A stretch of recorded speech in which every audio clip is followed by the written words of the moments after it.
Le jour se lève sur la plaine, la brume également, laissant le soleil percer à travers les nuages. Il est encore très tôt et il fait déjà 15 degrés, plutôt chaud pour un 19 avril. J'ai encore la tête dans le brouillard, quand soudain, je ressens une présence au-dessus de ma tête.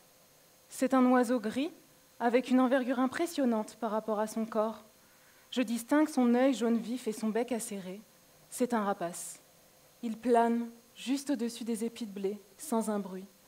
C'est certainement un busard cendré. Ah, c'est l'un des tout premiers que je vois revenir de sa zone d'hivernage cette année. Ça valait le coup de se lever ce matin. Puis, en arrière-plan, je distingue à l'aide de mes jumelles un engin agricole qui épand un produit que je ne saurais identifier. Le lendemain matin, j'entends à la radio des scientifiques parler des conséquences des pesticides sur la biodiversité. Je repense au busard cendré. Lui qui installe son nid sur le sol des parcelles de céréales. Je me demande alors si les pesticides peuvent avoir des effets sur sa progéniture qui grandit au contact de ces produits. Mais comment le savoir? Car c'est une espèce discrète, pas facile donc de repérer son nid. Une fois trouvés, les poussins ne sont pas très loquaces. Difficile donc de savoir à quoi ils ont été exposés. Comment déterminer quels pesticides circulent dans leur organisme? Et si l'analyse de leur sang était la solution?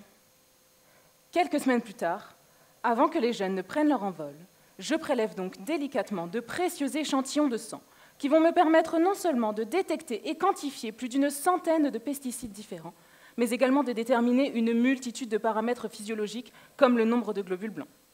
Je note par la même occasion leur comportement, leur poids, leur taille, et l'ensemble de ces paramètres mesurés vont me permettre d'avoir une indication de l'état de santé global de chaque poussin, que je pourrai ensuite mettre en relation avec leur niveau de contamination aux pesticides.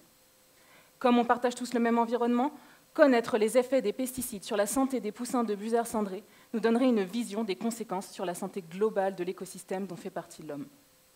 Les premiers résultats indiquent que tous les poussins sont contaminés par au moins un pesticide, allant parfois jusqu'à 16 pesticides différents.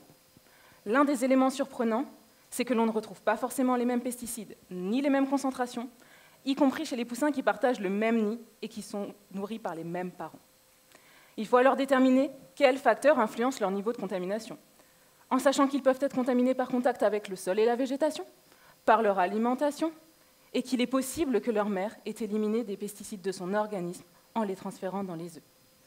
Tout un défi.